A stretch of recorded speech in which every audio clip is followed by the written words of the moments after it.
So, of course, these gatherings with family is supposed to be enjoyable and stress-free, but we don't live in a Disney movie, do we? The reality is that family relationships complicated and can actually be full of stress. So why do we all get so anxious ahead of Christmas Day? Or let's speak to psychologist and author of The Path of Authenticity. There you are. Hello, Yasmeen Engelbrecht. A Merry Christmas to you. So why do we all get so anxious? Why do we all start drinking first thing in the morning, knowing that family is coming around? And let's be clear, it actually begins when those decorations go up in the shopping centers. Like, that's the point where we start to go, oh, I mean, the anxiety levels just start to skyrocket. So we're getting triggered. We're getting triggered. There's old stuff coming up that we're getting triggered. But the important thing here is that this really is an opportunity for growth. And, you know, when we say, how do we deal with these triggers? My family triggers me. It's like, it feels like there's bullets flying across the Christmas table. How do we deal with it? We need to understand that our trauma, and we've all been traumatized in different ways, is actually being triggered. And when trauma is being triggered, we have two options, right? We can either armor up, which is what most of us do. We say to ourselves, okay, Christmas lunch once a year, all I got to do is just get through this. Or we can actually say to ourselves, this is an opportunity for growth. And it's an opportunity to actually break generational patterns.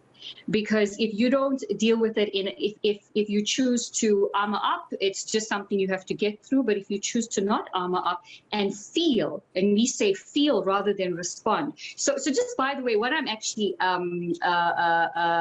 saying here is that I just want to share with us the ideal way to deal with these things. We can then look at some guerrilla tactics, but I just want to share that the ideal way to deal with it is to understand it as a growth opportunity. To understand that if we allow ourselves to feel rather than respond to what's going on, we're actually allowing the trauma to release. This is how we work with trauma. When we work with trauma, and we've all been traumatized, so it's not like, unless you've had two parents who are enlightened saints, you have been traumatized at some level during childhood. And so this comes up, and if we allow ourselves to just feel what's going on in our body, we are actually allowing the trauma to move through the body. And that's what trauma actually wants. Trauma wants to be able to complete its journey in the body. And when you are being triggered, it is the best opportunity to allow that trauma to flow through the body. So how do we do that today? How do we do that today? We're all going to be heading back home, wherever we are, getting lunch ready. The family arrives. They're going to be late. There's always that uncle that your mom always says, don't bring up the problem with his 3 ex-wives. Don't make comments about his new girlfriend. Don't let your dad drink. Come on, Yasmeen, we've all been there. Woosa me through this in the last 2 minutes I have with you. Right, I'm going to woosa you through it. But we've got to start with the ideal, right? We've got to say to ourselves, hey, this is a generational pattern. If I can handle this, if I can allow myself to feel what's going on in my body, what's coming up, and not respond to it, then when it's my turn and I'm sitting across the table from my kids, then my kids aren't also just tolerating me for Christmas lunch. So that's the ideal. I just wanted to share that. But now let's go to some guerrilla tactics. I'm going to call it guerrilla tactics. The thing to understand here is that you have to get out ahead of it. Once you're in the lunch setting and those bullets are flying across the Christmas table, all bets are off. There's not much you can do. You got to get ahead of it. How do you get ahead of it? I want to offer 3 quick steps. Just a note here, please do these steps take 3 to 5 minutes. Do it on paper. Sit down before you go into the house. I mean, do it now, actually. Sit down, do it on paper, and really give it your full attention.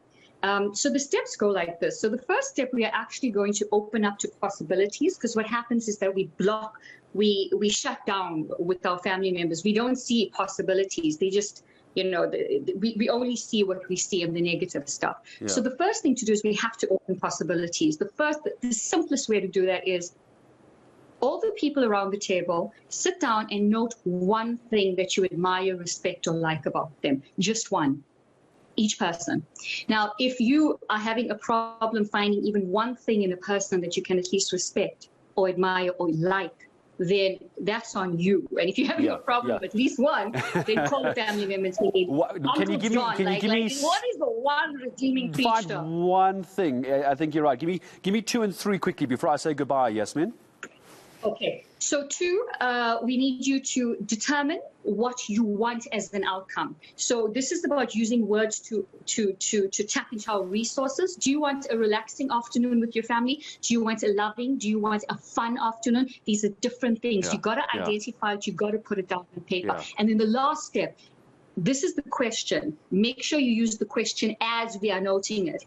The question is, what would need to happen in order to have a loving, peaceful lunch with my family? Note what comes up. If you follow the steps in order, take it 3 to 5 minutes, you will find amazing stuff. One last thing, when you get home, in order to ensure you are doing this work for generations to come and releasing, get to the bed when you get home after you've had your shower. It takes 5 minutes and do a body scan, just so you know that you are allowing yourself to feel, you're allowing the trauma to release, so you don't take a generation to generation.